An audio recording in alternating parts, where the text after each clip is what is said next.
Shri Bharat Vidyashram. This is your social studies teacher, Felicia. Today we are going to learn about a new lesson, India under British rule. So before we start with today's lesson, let us have a recap of what we did in our previous class. We had discussed about the equatorial region and the tundra region, the life and the occupation and animal life of the equatorial region and the tundra region. Now coming to today's lesson, India under British rule. So in this lesson, we are first going to see Indian trade before the entry of the European. So before the Europeans, the Arabs were ruling and taking over the trade of India. They used to trade in India for muslin, silk, spices, gold, art and craft, and many other precious gems. So the Arab used to trade with India. They used to buy all these products and sell it to the European at a higher price. So this trade, the European felt that they were purchasing everything at a very higher price. So why don't we go to India and trade all this directly? So first, India was ruled with many small and big kingdoms. So many small and big kingdoms ruled India. And the main trade for India are muslin, silk, art and crafts, spices, gold and precious gems. So as I said, the Arab traders used to buy all these products and sell it to the Europeans at a very high price. So the Europeans decided to come to India so that they can make more profit in buying and selling of these products. So the entry of the Europeans. Vasco da Gama had found the first sea route, that is around the Cape of Good Hope, to India in 1498. Cape of Good Hope is at the southernmost tip of Africa. So Vasco da Gama found the first sea route around the Cape of Good Hope in 1498. So once the sea route was open, it was easy for other traders to enter India. So the British, Portuguese, the Dutch and the French started trading to India as the sea route was open. And the British started the East India Trading Company. So the East India Company set up many ports. So even the British, Portuguese, Dutch and French, everyone had set up many ports, that is the trading points. So British East India Company set up its port in Surat. So the first port was in Surat in 1608 and later in Madras, Bombay and Calcutta. So after building the ports, they started building many forts. So the fort was in order to protect them. So they had an army to protect them. So the forts were built. And slowly the British started having competition with the French, the Portuguese and the Dutch. So the British felt these were all the competitors. So the British started fighting with many small and large kingdoms. So as India was already ruled by small and large kingdoms, the British started fighting many small and big rulers. So the British gained more power and wealth. So in order, as they were fighting many wars with the small and large kingdoms, the British and the Europeans, what they did, they were supporting these small kingdoms to fight against the British.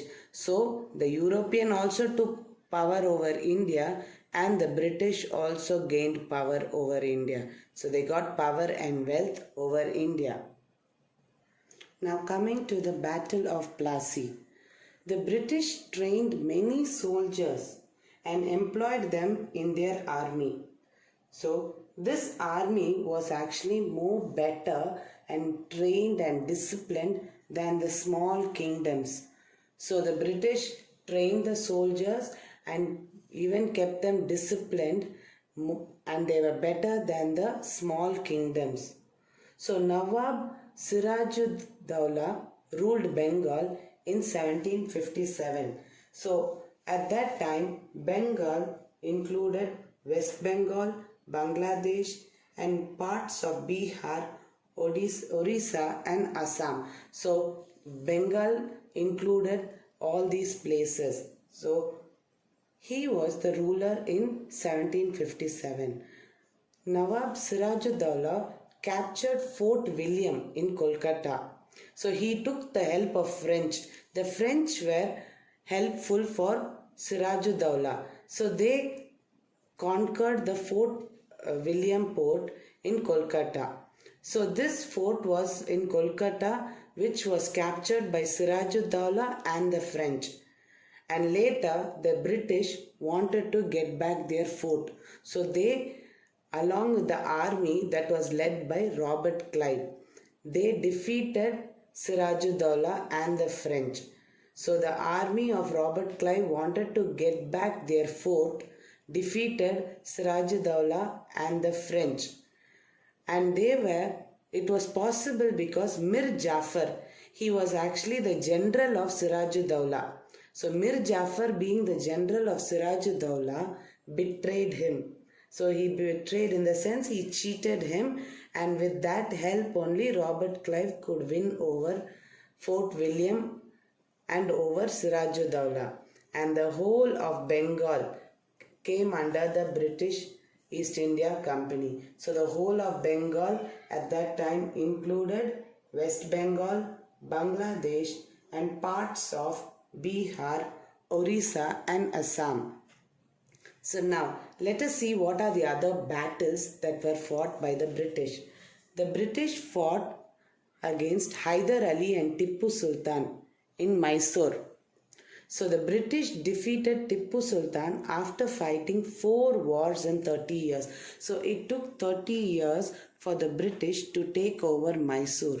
So in the 4th war, that is called the Anglo-Mysore War. So the Anglo-Mysore War was the 4th war in 30 years that the British defeated Tippu Sultan.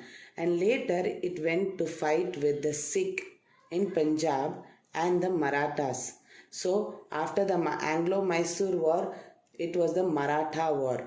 And they succeeded in capturing very large parts. So slowly, the British started capturing many places and they fought many wars. So what they did is they started making treaties. Treaties means agreement with weak kings. So weak kings cannot it's not possible for them to fight the British. So these weak kings started building treaties. So in this treaties also they had to pay a lot of money to the British. So then comes the rise of East India Company. That is how the East India Company became more powerful. So as we see, they took over most of the places of India. So they were the power of India, and India was either under the rule of the company or the king. So Indians had to sell cotton. So let's see about trade. What happened to trade is Indians sold cotton at a very low price. So this cotton was sent to England and made into cloth. And in turn Indians had to buy this cloth, which was very expensive, and the quality was not as good as the Indian cloth. And even farmers had to grow crop for the British. So farmers had to do cultivation for the British and also sell their crops to the British at a very low price. So whatever they were getting from their farms and fields, they had to sell to the British at a very low price. So the fall of India. The reason why India couldn't stand up against the British was each and every kingdom. So slowly, like as we see, they made treaties with weak kings. So one after the other, each kingdom started giving their power to the British. they started giving up. They thought like it is not possible to fight the British. So it is better we agree with the British. We do some agreement, treaties. So, and they became very helpless. And many Indian kings were not united. So in the main sense is the Indian kings were not united among themselves. And so in turn, India couldn't unite together and fight against the East India Company. I hope you children understood today's lesson. That's all for this lesson, children.